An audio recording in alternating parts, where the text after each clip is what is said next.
जय भीम।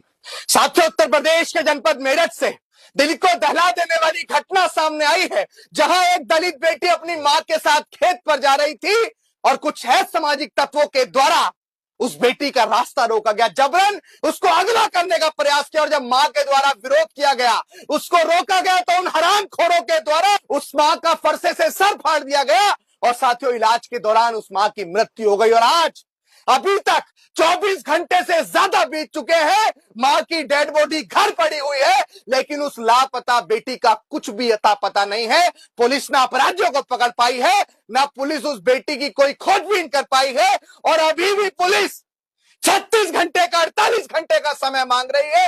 अरे शर्म आनी चाहिए तुम्हें। मैं सवाल करता हूं उत्तर प्रदेश के माननीय मुख्यमंत्री जी से, मैं पूछना चाहता हूं, आप कहते हैं कि उत्तर प्रदेश के अंदर अपराधी अब अपराध नहीं कर सकता है, उसके दिल में कानून का बहुत डर है। अरे कहां गया आपका कानून का डर, जब सुबह 8 बजे एक मां के साथ एक बेटी खेतों पर नहीं जा सकती है और देश के गृह मंत्री जी कहते हैं कि उत्तर प्रदेश के अंदर एक 16 साल की लड़की सोने के आभूषण पहन के भी रात को 12 बजे घर से बाहर निकल सकती है और अपने आप को सुरक्षित महसूस करती है। मैं गृह मंत्री से कहना चाहता हूं, ये वही उत्तर प्रदेश है जिस उत्तर प्रदेश में आपकी सरकार है, भारतीय जनता पार्टी की सरकार है और आपके बुलडोजर बाबा की सरकार है, जो अपराधियों के घरों पर बुलडोजर चलाते हैं। लेकिन एक दलित के साथ इस तरह का कृत्य हुआ है कि हम ये मान ले मुख्यमंत्री जी, आपका बुलडोजर सिर्फ किसी मुसलमान के घर पर चलता है, किसी दलित के घर पर चलता है या किसी ओबीसी के घर पर चलता है, क्या आपका बुलडोजर आपके सहजातियों के ऊपर नहीं चलेगा?